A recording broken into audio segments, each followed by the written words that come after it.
globuleux. Là, il est plus globuleux. Bon, voilà. Donc, ensuite, je vais reprendre mon noir. Et puis, je vais faire... Ben voilà. Bon, ça vous n'allez pas me dire que c'est compliqué. Voilà. Ensuite, je vais faire les ailes de la colombe. Bon, on fait comme ça. Voilà. 1, 2 et 3. Ne me dites pas que c'est compliqué. Il y en a un qui dit que c'est compliqué. Alors, ensuite, la queue, bon, on fait ça. Un triangle. Voilà. Ensuite, on termine son petit... Il faut laisser un petit peu de blanc pour laisser ces petites papates là comme ça. C'est des papates. C'est pas des pâtes, c'est des papates. Et puis, on peut aussi rajouter l'autre aile de l'autre côté. Me dites pas que c'est compliqué. Me dites pas que c'est compliqué. Petite subtilité pour le bec. Parce que vous avez vu, j'ai utilisé un gros... Pour l'œil, j'ai dessiné quelque chose de plus fin. Pour le bec, il faut dessiner quelque chose de plus raffiné. C'est comme les joues des filles. Quand on dessine un mec qui est en train de porter des pylônes dans la rue à Bruxelles, qui a des grosses mains, des poils, tout ça. Une joue d'une fille, je vous le dis pour les garçons, si vous voulez dessiner une joue d'une fille, délicat. Jamais un gros feutre, jamais. Un petit crayon très subtil. Les garçons, ça va, on peut y aller, c'est pas un problème. Ensuite, donc le bec, raffiné, raffiné. Donc, je diminue mon trait et je le fais comme ça, voilà, voilà. Donc, vous voyez, c'est pas... Et encore, c'est même de trop, vous voyez. Les Grecs, ils disent rien de trop. Les Grecs, les anciens Grecs. Là, j'ai été trop loin. Donc, ce qui fait que je vais en enlever une partie. Je vais garder un peu de mon bec. C'est pour vous dire que ma page me parle. Vous voyez comment j'ai voulu faire ça. Puis après, ma page, mon œil regarde la page. C'est pas ça que je voulais dire. Donc, il faut écouter la conversation que vous avez entre vos doigts, votre page. Et puis, colombe de la paix. Qu'est-ce qui manque comme élément? Bravo. Le rameau d'olivier.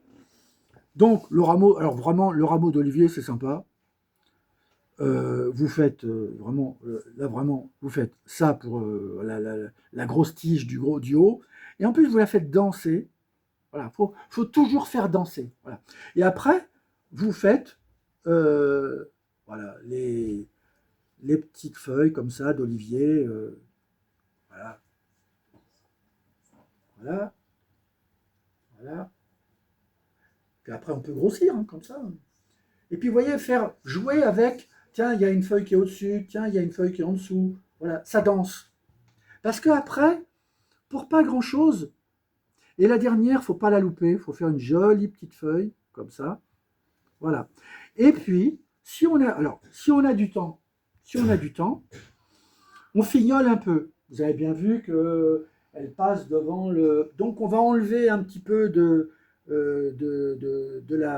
du corps de la colombe qui est derrière, parce que comme ça, vous voyez, à la fois, il reste un peu de son corps, mais elle est... voilà, et puis là encore. Et puis je peux même aller plus loin, vous voyez. Alors c'est toujours une question de temps. Là, jusque-là, non, je peux aller même jusque-là. Comme ça, elle est vraiment devant, elle est bien montrée. Bah, là aussi. Voilà. Et là encore. Et puis, si on veut et qu'on a un peu de temps, on peut mettre du vert. Voilà, un vert clair. Voilà. Et puis, on se met du côté de ça. Et puis, on rajoute du vert clair. Ah ben non, là, c'est exagéré.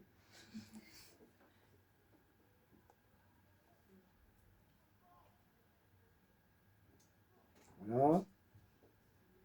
Voilà. Et puis après, pour faire un peu, pour faire les ombres, vous voyez, les ombres, des fois, on n'y pense pas aux ombres, mais des fois, c'est pas grand-chose. Et on peut rajouter, voilà, et on peut rajouter sur une autre, tiens, ça mettra sur une autre feuille de calque. Alors, vous rajoutez une feuille de calque, faites ça. Il y en a qui ont un iPad, ça va? Vous voyez un peu Vous parlez après Procreate, c'est vachement bien comme... voilà, je le mets en superposition, ça s'appelle multiplier, voilà. Et je vais rajouter du vert sur un autre, vous voyez? Et donc, vous voyez, et donc à la fin, j'ai mon vert tout simple, et puis avec l'autre couche de calque, vous voyez, ça me fait les deux. Voilà, sur l'autre couche de calque. Voilà, voilà. Et donc, ça me fait une colombe. Et d'ailleurs, est-ce que vous savez pourquoi la colombe de la paix, elle a un rameau d'olivier? Parce que, ouais, l'arche de Noé, bravo. Ah ben, je vous dis franchement, c'est rare hein, que je l'entende ça, l'arche de Noé. Parce que dans la Bible, que j'ai jamais lu, hein, mais il y a Noé, après les tourments dans son gros bateau, là, avec ses girafes et ses hippopotames, il est perdu au milieu de l'océan, voilà, et il est perdu, il dit on verra plus la terre. Et en fait, tout d'un coup, il y a une colombe qui arrive à l'horizon, et on dit, oh, même les girafes, elles sont étonnées, et ils disent, ben voilà, s'il y a une colombe, déjà un oiseau, qui nous ramène un bout de brindille, ça veut dire qu'il y a un olivier, donc un arbre, donc la terre. Voilà. Donc voilà. Et puis on peut rajouter, je sais pas, un truc comme ça, un truc tout vraiment, vraiment un truc comme ça, et voilà. Donc là maintenant, ne me dites pas, vous ne savez pas dessiner une colombe, parce que il n'y a rien de plus simple. Est-ce que vous voulez que je réponde?